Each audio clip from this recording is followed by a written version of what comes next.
Alright, this video is going to be just for people that want to build this chair that I built about 3 or 4 years ago. There'll be hardly any video, it's just going to be me talking over the pictures that I took when I built the chair. Alright, here's a diagram of the base of the chair with all the dimensions of the rings that you're going to have to cut to make this chair.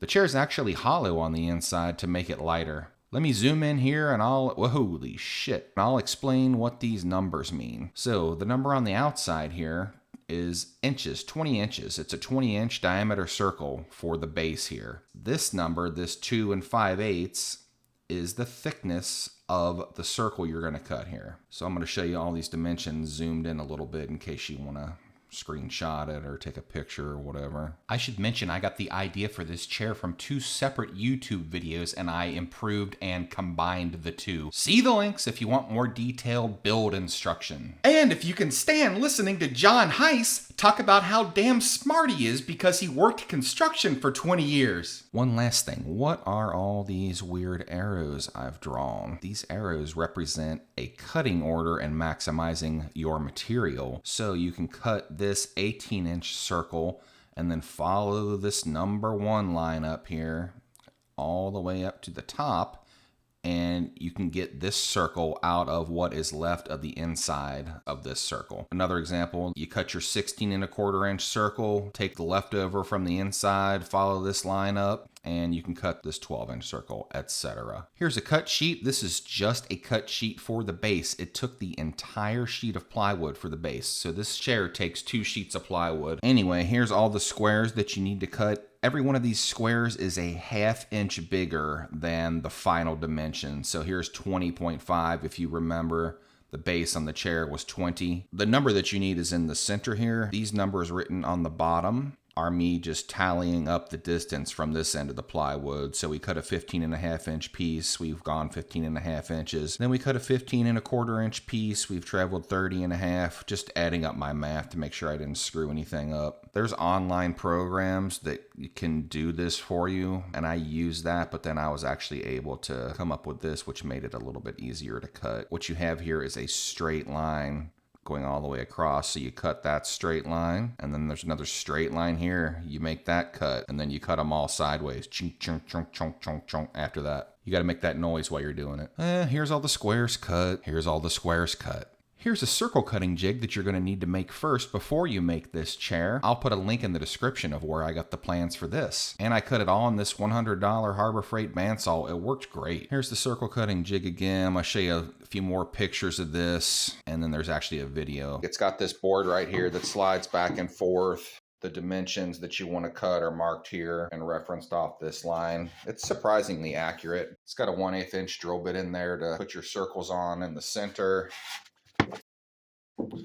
A knob that has a bolt going through it that tightens it on the other side with a nut in the wood. So you just tighten your thing, holds it right in there. And then it's got that bandsaw runner on it. So it works really good. Woo-wee, look at all the waste. Here's some of the circles left from the inside, not all of them. I actually ended up using all these circles to build a microphone stand. Base. Pretty cool. And here's all the circles from the base put together. It looks pretty neat just like this. You could actually just leave the chair like that. It's going to get a bunch of dust down here though. Here's the base after I carved it out. I used 2 different things to carve it out. I used this Harbor Freight blade. It's on clearance now for $6.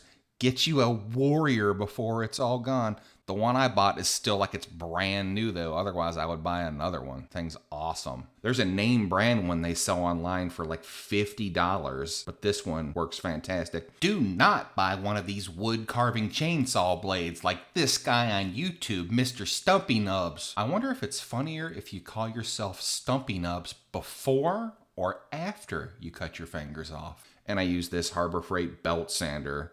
It turned out pretty cool. Pretty cool. If I had to do it over again, I could get the bottom a little bit better. I didn't really know how I was going to end this taper. And here's both of them pretty much finished. I just have the top sitting on the bottom. There's the cut line where your circle cutting jig cuts through all of the circles. Okay, so after this piece is done and this piece is done, you take one of these center footrest boards, you screw and glue this board into this piece.